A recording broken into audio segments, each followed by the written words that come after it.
मैं तो इतना जानता हूं कि कहीं ना कहीं शुरुआत उनकी जो भी हो, उन्होंने बंदूक को छोड़ के अमन का रास्ता अपनाया था। बातचीत के जरिए मसले हल करने की कोशिश की थी और हमेशा बातचीत के जो हैं वो एक उसके सपोर्ट में रहे। अदालत के फैसले अदालत को लेने दीजिए।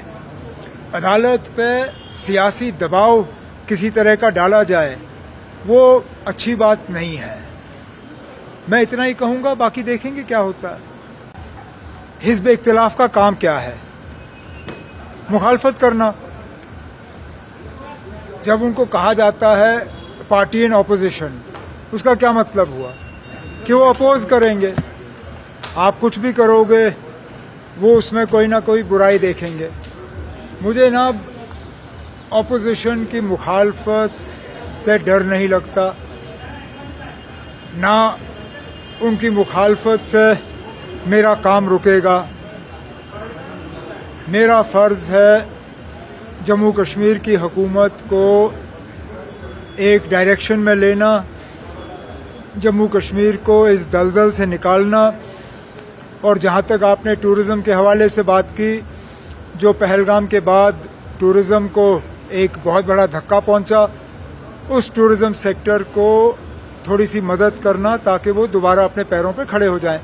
मैं उन कोशिशों में लगा रहा हूँ, आगे भी लगा रहूँगा।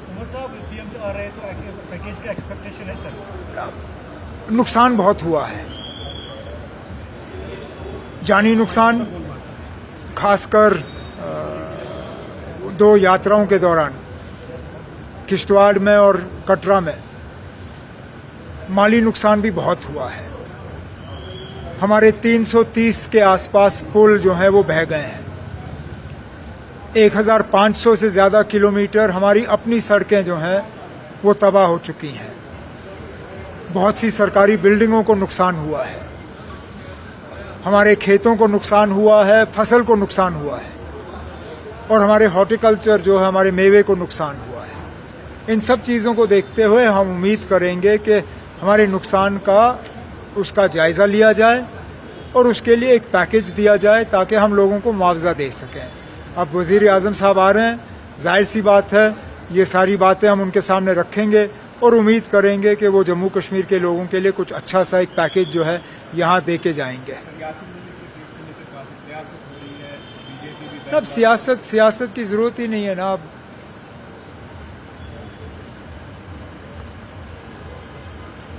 हम तो मतलब सोच जो भी हो, सियासी सोच, मैं तो इतना जानता हूं कि कहीं ना कहीं शुरुआत उनकी जो भी हो, उन्होंने बंदूक को छोड़ के अमन का रास्ता अपनाया था। बातचीत के जरिए मसले हल करने की कोशिश की थी और हमेशा बातचीत के जो हैं वो एक उसके सपोर्ट में रहे। अदालत के फैसले अदालत को लेने दीजिए। अदालत पे सियासी दबाव किसी तरह का डाला जाए वो अच्छी बात नहीं है। मैं इतना ही कहूंगा, बाकी देखेंगे क्या होता है। अब सियासत की जरूरत ही नहीं है ना। अब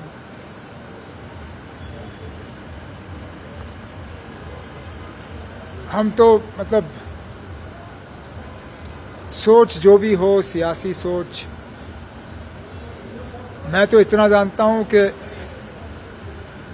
कहीं ना कहीं शुरुआत उनकी जो भी हो, उन्होंने बंदूक को छोड़ के अमन का रास्ता अपनाया था।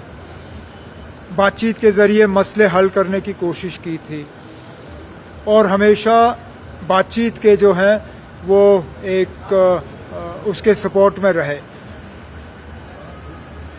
अदालत के फैसले अदालत को लेने दीजिए। अदालत पे सियासी दबाव किसी तरह का डाला जाए वो अच्छी बात नहीं है। मैं इतना ही कहूंगा, बाकी देखेंगे क्या होता है।